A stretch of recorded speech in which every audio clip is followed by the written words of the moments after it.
Hospital paediatrician. ఈరోజు మీకు ఒక చిన్న టాపిక్ చెప్తాను. హ్యాండ్ ఫుట్ మౌత్ డిజీజ్ అనేది ఇది మెయిన్గా పిల్లల్లో మనం ఎక్కువ కామన్గా చూస్తాం. అది మెయిన్గా 5 సంవత్సరాల పిల్లల్లో ఇంకా ఎక్కువ కామన్. పిల్లలు ఏంటంటే వాళ్ళు కన్వే చేయలేరు, వాళ్ళకి చాలా ఇరిటేషన్ ఉంటుంది. ఇలా ఈ హ్యాండ్ ఫుట్ మౌత్ డిజీజ్ అనేది ప్రాపర్ కామన్గా ఉన్న వల్ల వాళ్ళకి సరిగ్గా కన్వే కూడా చేయలేరు మీరు. సో మీరు ఎలా అబ్జర్వ్ చేయాలంటే అది మెయిన్గా ఫస్ట్ ర్యాష్తో స్టార్ట్ అవుతుంది.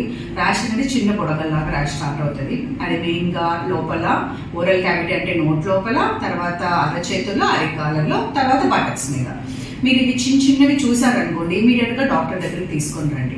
ఎందుకంటే ఇది అలా వదిలేస్తే వాళ్ళు సరిగ్గా ఫుడ్ తినకపోవడం కానీ ఆ ఇరిటేషన్తో ఇంకా చాలా డిహైడ్రేట్ అయిపోతారు. దాంతో మీకు ఇంకా ఎక్కువ కాంప్లికేటెడ్ అవుతుంది. సో ఇది మెయిన్గా అవుట్ బ్రేక్ అనేది ఈ 2024లో కూడా అవుట్ బ్రేక్ అయింది ఒక స్కూల్లో. అది మెయిన్గా సింగపూర్లో. ఓకే, ఇప్పుడు మన దీన్ని ఎలా ప్రివెంట్ చేయాలి? పిల్లలు స్కూల్కి వెళ్తున్నారు, మనం ఎలా ప్రివెంట్ చేయాలంటే పిల్లలకి సపరేట్ శానిటైజర్ ఉండాలి, హ్యాండ్ వాష్ అనేది నేర్పించండి. వాళ్ళకి సపరేట్ వాళ్ళ ఫుడ్ ఐటమ్స్ కానీ వాళ్ళ వాటర్ బాటిల్ కానీ సపరేట్గా పెట్టండి. ఇవి ఒకవేళ ట్రావెలింగ్కి వెళ్తున్నారు అనుకోండి, అప్పుడు కూడా వాళ్ళకి సపరేట్గా అనేది ఉంచండి. ఒకవేళ మీరు ఆ ర్యాష్ గమనించినట్టయితే ఇమీడియట్గా మీరు మా హాస్పిటల్కి తీసుకురండి. మేము దానికి తగినట్టు మెజర్మెంట్స్ మీరు అలా తీసుకొచ్చి దానికి తగినట్టు ట్రీట్మెంట్ చేయండి. సో దాని గురించి అంత ఎక్కువ వరేయాల్సిన అవసరం లేదు, కానీ మీరు ర్యాష్ చూసిందని తీసుకుని వస్తే మంచిది. ఎందుకంటే పిల్లలు తర్వాత తినకుండా డిహైడ్రేట్ అయిపోయేదానికంటే ముందే తీసుకురావడం చాలా మంచిది.